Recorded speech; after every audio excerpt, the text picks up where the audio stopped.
गांव के किनारे जंगल के पास फैला एक सेबों का बाग था। ये बाग इतना हरा भरा था कि उसकी खूबसूरती देखते ही बनती। पेड़ों पर लटके लाल लाल सेब किसी को भी अपनी ओर खींच लेते, लेकिन ये बाग एक रहस्यमयी खौफ से भरा हुआ था। गांव वाले कहते थे कि यह बाग श्रापित है। इस बाग के सेब तोड़ने वाले कभी वापस नहीं लौटते। बरसों पहले ये बाग रघु नामक किसान का था।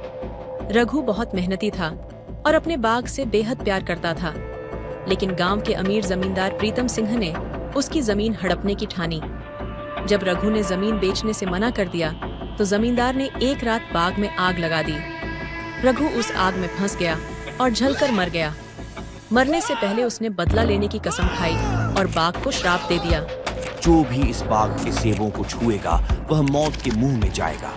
सालों बाद गांव में 4 दोस्त अजय, मीना, रोहित और नेहा छुट्टियां मनाने आए।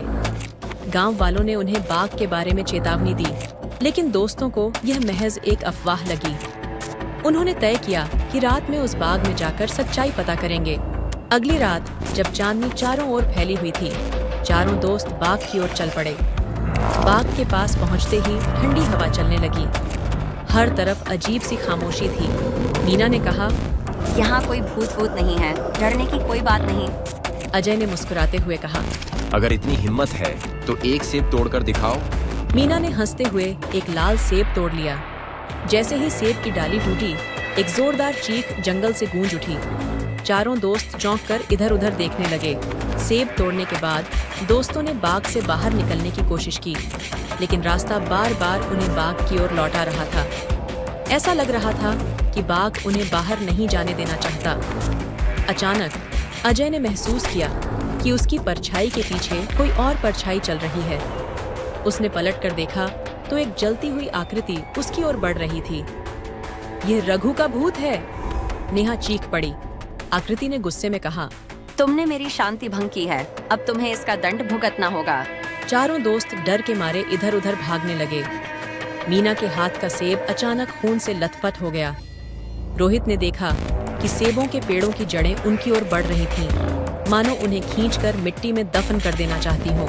नेहा को याद आया कि गांव के बुजुर्ग ने कहा था, अगर कभी बाघ का श्राप जागे तो रघु की आत्मा से माफी मांग लो। नेहा ने साहस जुटाकर रघु की आकृति के सामने हाथ जोड़ लिए। हमसे गलती हो गई, हम आपके श्राप को समझ नहीं पाए, कृपया हमें माफ कर दीजिए।